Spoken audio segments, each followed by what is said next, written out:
Assalamualaikum warahmatullahi wabarakatuh. Sahabat Abah, pada kesempatan kali ini kita akan membahas topik yang penting, yaitu bagaimana seharusnya kita bersikap terhadap orang-orang yang mengaku sebagai cucu Rasulullah, tetapi perilakunya jauh dari ajaran beliau. Kita akan merujuk pada nasihat yang disampaikan oleh Kiai Zainuddin, atau yang lebih dikenal sebagai Kiai Bendopati, yang tegas berbicara di depan ribuan jamaah. Pesan beliau ini perlu kita pahami bersama, agar kita tidak mudah terpengaruh oleh narasi yang salah dan membingungkan. Kiai Zainuddin menegaskan bahwa orang yang mengaku sebagai keturunan Rasulullah, atau yang sering menyebut dirinya sebagai cucu Nabi, seharusnya memperhatikan akhlaknya. Beliau mengatakan, jangan sampai seseorang mengaku sebagai keturunan Nabi, tetapi perilakunya bertolak belakang dengan akhlak Rasulullah. Hal ini sangat penting karena Rasulullah dikenal sebagai sosok yang mulia, penuh kasih sayang, dan selalu menghormati orang lain. Jika seseorang yang mengaku cucu Nabi justru sering merendahkan orang lain, meminta dimuliakan tetapi tidak mau memuliakan sesama, maka perilaku ini bertentangan dengan ajaran Rasulullah. Maka sering saya sarankan orang-orang yang menisbatkan bahwa dirinya cucu Rasulullah, orang-orang yang menisbatkan zuriyah Rasulullah, niki harus berusaha cocoke akhlake jenengan kali Kanjeng Nabi. Jangan sampai sampean menisbatkan putu Nabi akan tetapi jauh dari akhlake Kanjeng Nabi. Ini nanti akan merusak perjuangan dan merusak citra Rasulullah. Orang-orang non muslim mesti ngomong ini, kowe putu Nabi kok nalare ngono, berarti mbiyen bayo ngono kuwi. Siapa sing kena? Kanjeng Nabi mboten niki. Angen-angen orang-orang yang menisbatkan putu Nabi, bahkan kadang-kadang dia itu sering pamer nasab, dalam diri saya mengalir darah Rasulullah, akan tetapi akhlaknya ora cocok karo Kanjeng Nabi. Niki bahaya, sing rusak Kanjeng Nabi. Non muslim mengatakan wi putune wae kaya ngono, ora mungkin bae, paling biyen ya ngono kuwi. Lebih lanjut, Kiai Zainuddin menyoroti bahaya perilaku tersebut. Menurut beliau, jika seseorang yang mengaku keturunan Nabi menunjukkan perilaku buruk, hal itu bisa merusak citra Rasulullah di mata orang lain, terutama di mata orang non-muslim. Mereka mungkin akan berpikir, jika keturunan Nabi berperilaku buruk, bagaimana dengan Nabi sendiri? Ini tentu sangat berbahaya bagi dakwah Islam. Oleh karena itu, bagi siapapun yang merasa memiliki hubungan darah dengan Rasulullah, penting untuk memperbaiki akhlaknya agar sesuai dengan teladan Nabi. Sebab, bukan hanya nama pribadi yang dipertaruhkan, tetapi juga nama besar Rasulullah dan Islam. Maka orang-orang yang menisbatkan cucu Rasul mulai sekarang harus tobat, cocoke akhlake sampean kali Kanjeng Nabi Muhammad sallallahu alaihi wa alihi wasallam. Shalli ala Muhammad. Kanjeng Nabi selalu menghormati orang lain, tidak pernah merendahkan orang lain. Kenapa sampean yang mengaku cucu Rasulullah akan tetapi selalu merendahkan orang lain, minta dimuliakan tapi ora gelem mulyake wong? Ini bukan sifat Rasul sallallahu alaihi wasallam. Krungu pura kupingmu.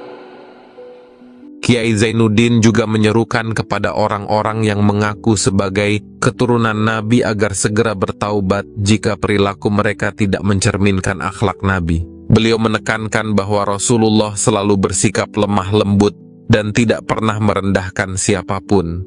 Jadi, jika kita ingin menisbatkan diri sebagai bagian dari keluarga Rasul, maka akhlak kita harus mencerminkan kelembutan dan kasih sayang beliau.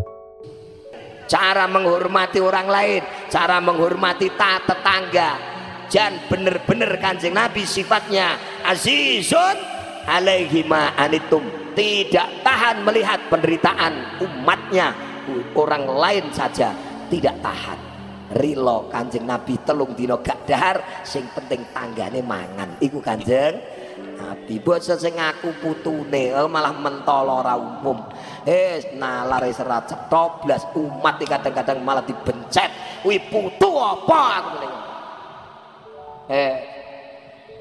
Ben kerungu kupinge. Apa nih mukibine kuwi. Karena apa? Kiai punya tanggung jawab. Bagaimana ketika nanti petuk Kanjeng Nabi, kita ditanya oleh Kanjeng Nabi, kowe sing santri, kowe sing ngalim, ngerti putuku nalare dora cetha, ora mbok elekno, tanggung jawabmu dadi kiai nang ndi jal iki. Ngono. Paham ora iki? Ora kok terus putu Nabi saya ikuti, namanya tidak punya tanggung jawab. Cocok ya ngene iki, ra cocok ya muga-muga cocok ya Bu ya. Engko nek balik ben dicocok dhewe-dhewe. Ya Allah, kadang-kadang kula prihatin orang-orang yang menisbatkan putu Nabi. Mulane wong Jawa niku ndi dalil Bu. Nek ana dangkel jati mesti tukule ya jati, katrake tang cilik ya tetep jati. Mosok ana dangkel jati tukul kok kecubung. Mulane kula teng Budi mawon niku kadang-kadang dibeseni kali kiai-kiai. Kula niku paling getol masalah ngeten iki. Sudah lama. Karena saya tidak tahan kiai-kiai yang mengajarkan saya untuk menghormati mereka. Ayah saya menghormati, sing putu Nabi dihormati, kiai juga begitu. Orang-orang yang mengajarkan saya untuk menghormati mereka malah direndahke, maka tidak terima, saya lawan. Ngono ora nek kualat, ora ana kualat-kualatan. Kualat aku biyen mula. Kualat apa? Sholli ala Muhammad. Mergo napa? Ya memang karena menisbatkan tapi gak cocok, merusak citra Rasul sendiri. Wis to, niki harus dipahami ngeten niki. Bukan berarti saya benci mereka, enggak. Saya itu mergo saking senenge Kanjeng Nabi, saya tidak rela ketika Kanjeng Nabi dinodai. Maka setiap kali saya kadang ketika pengajian rasa bakas nasab, aku yo matuk, saya tidak akan bakas nasab, tapi aku bakas nasib. Nasibe wong sing kapusan nasab. Paham karemu ora karemu, pokok ibu-ibu ora paham anggere mantuk-mantuk ra. Ketoke mudengan ngoten Ibu ya. Ya nggih, saya sih tak bakas nasib anak-anak kita yang selalu mengkonsumsi sejarah-sejarah palsu. Kadang-kadang ziarah di makam-makam yang palsu. Ini nasib ini yang harus dipikirke. Gatuk karepe ora karepe. Iki terakhir yo ngamuk ngono wae. Menang pati dia. Mulane aku ora bakas nasab, tapi nasibe sejarah sing bilak-bilok, nasibe anak-anak kita yang akan mengkonsumsi sejarah-sejarah palsu, nasibe anak-anak kita sing ziarah tegere kuburan-kuburan palsu. Ini harus diluruskan. Beliau juga menekankan tanggung jawab para ulama untuk mengingatkan dan meluruskan jika ada keturunan Nabi yang menyimpang dari ajaran yang benar. Ini adalah amanah besar yang harus dijaga agar tidak terjadi kerusakan yang lebih parah di masyarakat. Dalam ceramahnya, Kiai Zainuddin membedakan antara nasab, keturunan, dan nasib, keadaan hidup. Beliau mengatakan bahwa bukan masalah keturunan yang harus kita fokuskan, tetapi nasib generasi kita, terutama anak-anak muda yang seringkali tertipu oleh sejarah atau ziarah ke makam-makam yang tidak jelas kebenarannya. Hal ini perlu diperhatikan agar generasi mendatang tidak terjebak dalam sejarah palsu yang merusak akidah. Kiai Zainuddin mengingatkan kita semua untuk selalu menggunakan akal sehat dalam beragama.